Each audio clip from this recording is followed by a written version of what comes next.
Hi there, Cosmic Family. My name is Eliel. I am here today to talk about the astrological energies from the next week, from June 29th until July 5th. We are beginning a new month and we are entering in this pretty important period. You could be feeling these energies that are like turbulent. And well, in first place, we have this minor grand trine, which is a configuration that are participating the three transpersonal planets. Neptune in Aries is the focal point, creating a sextile with Pluto in Aquarius and with Uranus in Gemini. And at the same time, Uranus and Pluto are connecting through a trine. This configuration is the one that is marking these huge collective changes and making a summary. This is proposing forms of union, which is Neptune, that are involving transformations and destruction of old forms of thought and paradigms, which are linked with Pluto, and radical changes that could be felt as chaotic. This is Uranus. These last planets, Uranus and Pluto, are in signs of air. This indicates the human capital that represents the knowledge and the elevation of consciousness. Venezuela right now is going through this such painful moment, and in addition to what the country was already going through in terms of, in political and economical terms regarding this, I think that here in Latin America we all share this pattern, and we could recognize each other in the same kind of problematics.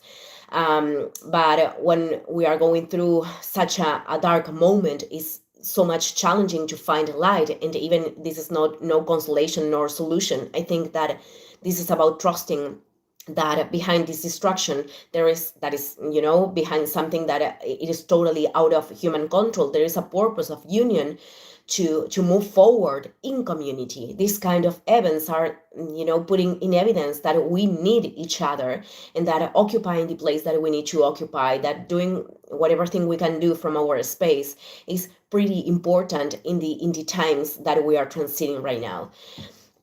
So this double earthquake is connected to the conjunction, of Mars and Uranus in Gemini, that is going to be perfected this week. Gemini is the double energy, and technically Mars was still in Taurus, which is a sign of Earth, but the orb of conjunction was already active. We always feel aspects of Mars with much anticipation. I was saying this last week too. So, well, I'm going to go in order. We have key events in the next days. We begin with tomorrow, June 29th. We have the full moon in Capricorn.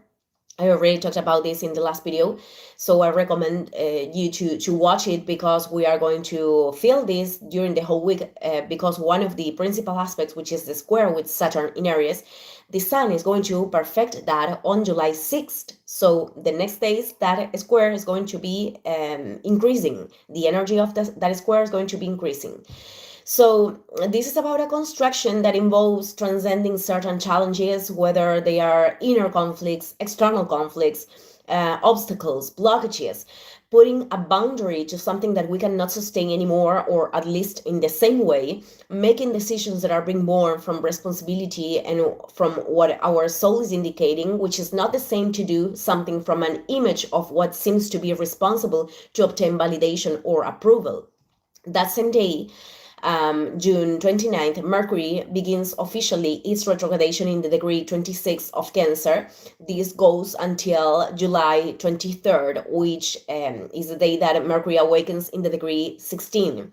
You have to look at the house of your natal chart where you have Cancer. We all have all those the signs. So the period that is going to be reviewed is from June 12th until this moment. But when we talk about Cancer, there is a lot of tendency that old memories from this life or past lives are emerging. Situations of the past that could be connected with this moment, or that had a huge emotional impact in us. So right now we could observe them or comprehend those situations with a different perspective. Also, Cancerian energy is very linked with the primary environment, the relationship with our family, the archetype of the mother, what is nourishing and what is not, what truly fits us, literally and symbolically. So if there is some kind of experience that we are sustaining that is pushing us away from that nourishment, it is a good moment to go to the origin, to go to the roots of the pattern that is originating that. And well, it usually happens with Mercury retrograde in general. That is a moment that we could have encounters with people of the past, or our focus is directed towards there. So here it is very important to identify the motivation, the intention. I mean, if those relationships truly represent emotional nutrition, growth, or if we are seeking from this. If we are seeking this familiar shelter because we don't know how to deal with uncertainty of our own path. Also, with and with familiar shelter, I am referring to something that could be limiting or not proposing growth. It is also an opportunity to recognize ways of attachment to situations, forms of attachment, to situations of the past that we could be feeding, and they are not allowing us to look forward, or emotional attachments that are emerging from our needs, or the lacks that we experimented when we were children, for example, and that we are not managing right now in an adult way. Okay, on June 30th, we have a big event because Jupiter moves out from Cancer and enters Leo to stay there until July 26th of 2027. So there is a 1 year transit that we are going to have an opportunity to talk a lot about Jupiter, but there are important things to have in account from the beginning. Let's remember that Jupiter is a planet of expansion, of growth, the horizons that we are seeking, the seeking of a transcendental sense in our human experience. And as it is a social planet, it is also marking cycles regarding laws, the cultural movements, the knowledge. It is in a sign right now that is ruled by the sun, and beyond the house where you have Leo in your natal chart. This is going to move everything that has to do with our identity, with the form, the way that we are showing ourselves to the world, or what we are irradiating, our talents, our creations. We could be talking about projects or children.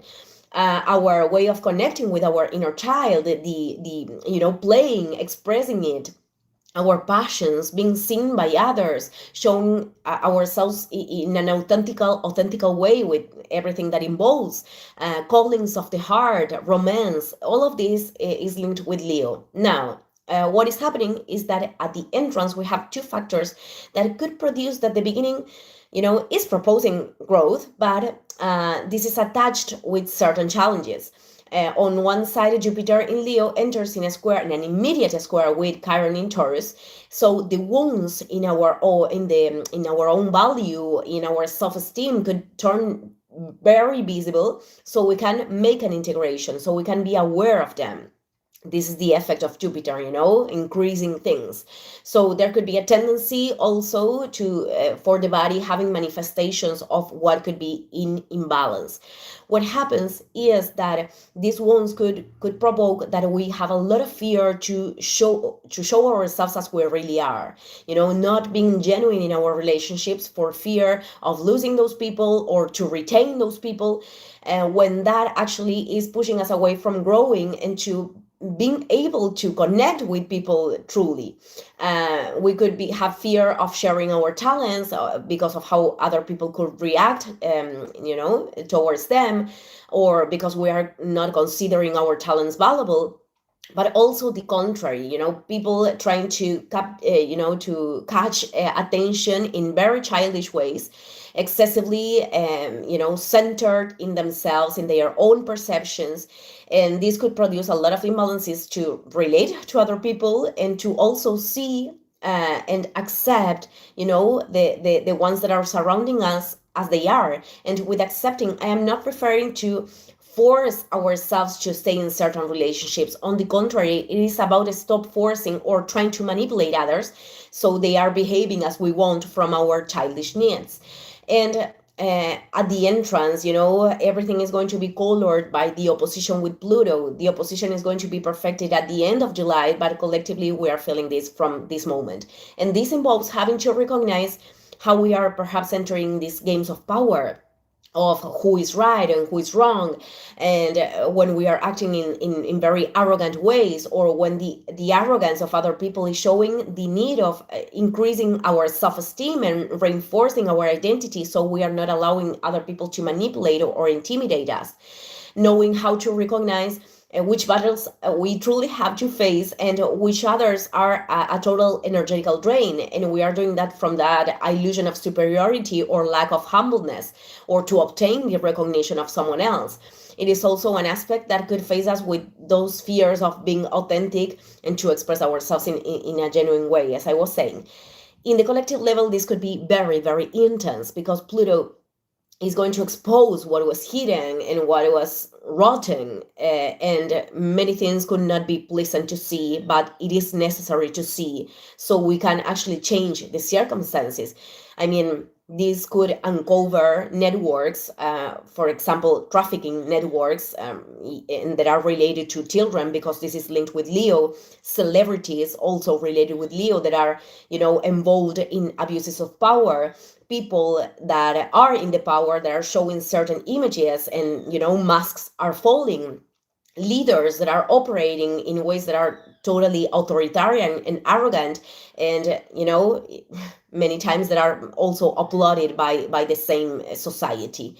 Many of these situations could also impulse a very childish response from the society. I mean, this could be born from the sensation of being powerless that could be activating us in the face of things that are truly, or we could feel that are an injustice. I don't know if I'm mentioning that word, but what I'm trying to say is that if we are not managing this well, this could produce that instead of focusing ourselves in retiring the power to the ones that are abusing of it, we keep demanding changes to the people that actually don't want to do anything, and they are not showing themselves willing to do that. So we are still allowing those people to abuse from our energy.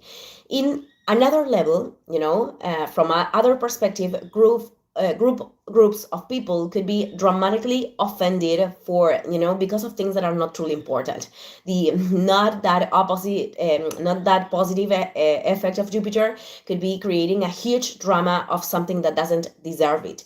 And many times people could be pretending to defend someone else or a greater cause when they are feeling attacked because they are projecting a personal experience, and from this low self-esteem they are rejecting to look at themselves and recognize it, which is going to prevent them to put their energy in something that is truly constructive and truly has purpose. This is one of the greatest evils of our times, but this could be increased during this transit, and it is also a way of seeking attention that is not contributing. So you can understand it in July or August, depending on the method that you are using to calculate. The south node, which is a mathematical point of cleansing that right now is in Virgo, it is going to move to Leo, and the north node, that is the point of evolution or integration that right now is in Pisces, is going to move to Aquarius. So we are going to experiment eclipses in these signs in the next months. At the same time that Jupiter invites us to the expansion, which is Leo, the south node is calling us to let go of and to cleanse everything that responds to the distortions of this energy, to the polarizations of Leo.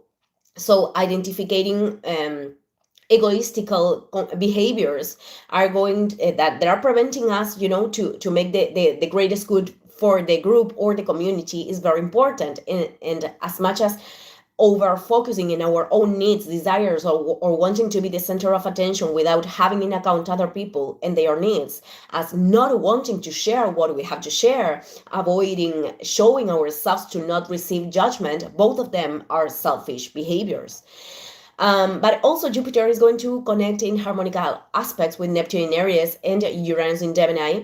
This means that it's interacting with the minor grand trine. Therefore, if we are willing to listen to our intuition, which is Neptune, and to change ways in which we are thinking, and to keep ourselves in this state of apprentices, and open-minded, there is this great possibility of growth and transforming positively our reality in a very radical way. I mean, in an acceleration. Okay, we go Towards July 2nd, Mars in Gemini is going to perfect a square with the karma nodes, right now Pisces and Virgo, and at the same time, it is exact the union with Uranus. This energy is activated the whole week. We have been feeling this from the last week I talked about in the past video. And well, here we are talking about experiences of chaos and destabilization that are pushing us, beyond our ego desires to inhabit a new order in our reality. And this requires a lot of mental flexibility, because perhaps we have to do very radical changes of direction, or to put in practice ideas for projects that are generating a lot of uncertainty, or we have to apply decisions, behaviors, habits that are very new for us. With the South Node, many people are invited to let go of old forms of service or helping other people that are draining them. And this involves this surrendering to the path, even if it's not quite clear what is coming. It is about trusting in our intuition and stopping wanting to control everything with our rational mind, what is coming towards the future, which is a challenge too. So external situations or information that is very disruptive or unexpected is going to break with a structure of thoughts that were ancient. Also conflicts or feeling with much irritability, anger in the face of our own behaviors or behaviors of other people that we don't want to sustain anymore. Processes that are abruptly interrupted. I don't know if I'm inventing words today, but it could be problems with electricity, technology, communication. All of that are going to operate as synchronical signals, because both of them are responding to this Mercury retrograde in Cancer. So it is important to seek for ways of ground ourselves, because there could be a lot of mental overcharge, dispersion in a lot of focuses of thought and directions that perhaps don't have any evolutionary purpose. But if that is emerging, it is probably because there is one decision, there is a process or important situations that we need to deal with. And well, with Mars also, these kind of mechanisms could lead us to take actions or paths that are not producing any positive movement. And then, well, we could also experiment a harsh lesson, because everything is happening in context of the full moon and of a sun in Cancer that is creating a square with Saturn in Aries. So lessons of maturity and responsibility are very probable. And well, to close this video today, Mars is also making this trine with Pluto in Aquarius and a sextile with Neptune in Aries. It is other planet that is activating this minor grand trine. Therefore, this indicates that the decisions or directions that we are assuming from this awareness of what is truly required right now is they are enabling new timelines. I mean, realities that are reflecting those visions and desires, dreams of the soul. And there could be this fluidness or easiness to recognize how to use our power of choice to lead ourselves to those spaces of growth. And it could be, something more fluid or more or easier for us to let go of, or to let go a certain identity and to open the path to these new experiences that actually are connecting us with enthusiasm, and they are bringing renewal. So I'm going to close this video today. Thank you, everyone. See you in the next one. Ciao, ciao.